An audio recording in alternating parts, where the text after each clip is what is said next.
derde zondag in de 40 dagen tijd in de vasten. Uit het heilige evangelie van onze Heer Jezus Christus volgens Johannes. Toen het paasfeest der Joden nabij was, ging Jezus op naar Jeruzalem. In de tempel trof hij de verkopers aan van runderen, schapen en duiven, en ook de geldwisselaars die daar zaten. Hij maakte van touwen een geesel, dreef ze allemaal uit de tempel, ook de schapen en de runderen. Kleingeld van de wisselaars veegde hij van de tafels en hij wierp die omver. En tot de duivenhandelaars zei hij: weg met dit alles. Maakt van het huis van mijn vader geen markthal. Zijn leerlingen herinnerden zich dat er geschreven staat: de ijver voor uw huis zal mij verteren. De Joden richtten zich tot hem met de woorden: wat voor teken kunt gij ons laten zien, dat gij dit doen moogt? Waarop Jezus hun antwoordde: breek deze tempel af en in 3 dagen zal ik hem doen herrijzen. Maar de Joden merkten op: 46 jaar is aan deze tempel gebouwd. Zult gij hem dan in 3 dagen doen herrijzen?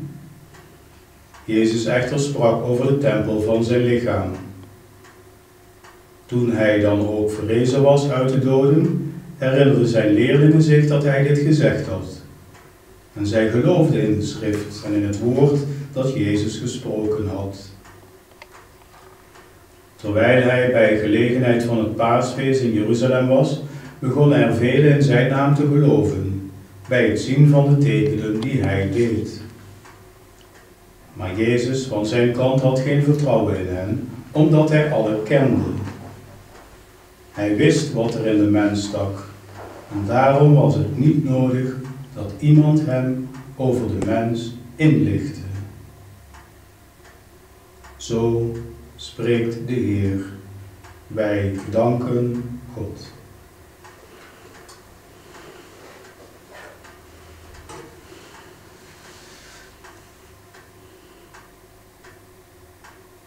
Bij onze preken proberen we soms de krant naast de Bijbel te lezen voor deze week. Dat is een uitdrukking.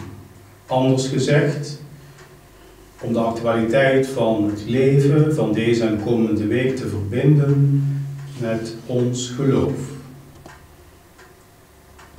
Zo las ik enige tijd geleden in de krant dat een middelgroot bedrijf in deze moeilijke tijd de bedrijfsvoering en de interne regelgeving had gestoeld op de 10 geboden.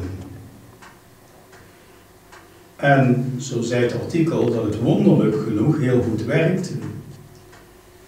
Aangenaam werkklimaat, verminderd ziekteverzuim en ook veel minder controle. En dat terwijl de meeste gedachten of stemmen de andere kant lijken te gaan. 10 geboden, mooie voorschriften, maar er valt niet mee te leven in de keiharde zakenwereld. Je moet in het handelsverkeer soms de waarheid een richting geven, zeggen deze stemmen. Zelfs wel eens gehoord, je moet met de ellebogen werken. De zondagsrust is uitermate onvoordelig voor de economie, is een andere politieke stem. En als je geen dief wilt zijn van de eigen beurs, dan moet je de mazen in de wet kennen of je laten adviseren. Kortom, soms lijkt het alsof we de wetten van de waarheid een draai geven of aan de kant schuiven. Toch zijn de 10 geboden niet bedoeld, zusters en broeders, om ons te plagen. In de oorsprong, en zo is het zeker ook met de 10 geboden van God gegaan, zijn het zeg maar de principiële afspraken in de richting van meer menselijkheid. Ze betekenen een goede weg, richtingwijzers worden ze genoemd. Vooral ook bedoeld in onze samenleving ons om op straat, op school, het werk, thuis veilig te laten leven in de grote steden op het platteland. Ze zijn bedoeld, de 10 geboden, als een goed leefklimaat en groeiklimaat voor de kinderen. Maar ook, zegt de Bijbel, als een steun voor weduwe en wezen. En vooral ook denken we in deze verkiezingstijden die geweest zijn daaraan. Stevige bodem voor zieken, houden van dagen, een betrouwbaar huis voor vreemdelingen. En daarom zegt het evangelieverhaal dat we net lazen, dat God ze ooit zelf in steen heeft gegrift. En dat was ook die steen, de allereerste Joodse tempel in Jeruzalem, de hoofdstad. Binnen dat huis wil God een God van mensen blijven.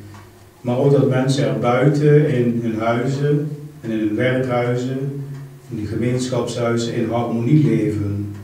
Kunnen groeien in hun leven en een weg blijven vinden naar de toekomst. Maar in de loop van de tijden, 2021 jaar of nog langer, is wel eens de oorspronkelijke bedoeling vergeten of omgedraaid of omgezet, groeide eigenbelang en de behoefte aan gewin. De wet van God leek versteend te raken, als een last, geen hart meer en vooral geen bezieling. En dat constateert Jezus deze zondag in de 40 dagen tijd op weg naar Pasen. Soms denk je wel eens, dat zullen we nu ook meteen maar toepassen, dat we minder moeten praten en meer ons hart laten spreken. Het zou moeten zakken vanuit het hoofd naar het hart of vanuit het hart naar de naaste. Daar is de bron van vele goede dingen. Vriendschap, mededogen, liefde, barmhartigheid, durf, moed. Al die eigenschappen waarvan je de afgelopen 20 jaar vanaf 2000 zou zeggen, daar kun je geen bedrijf mee leiden. Laat staan de wereld mee op de been houden. Kun je zich voorstellen dat het bericht in deze tijd in de krant over dat bedrijf mij als priester verraste? Dat het eigenlijk hetzelfde uitdrukt als Jezus op deze zondag voor de komende week. Amen.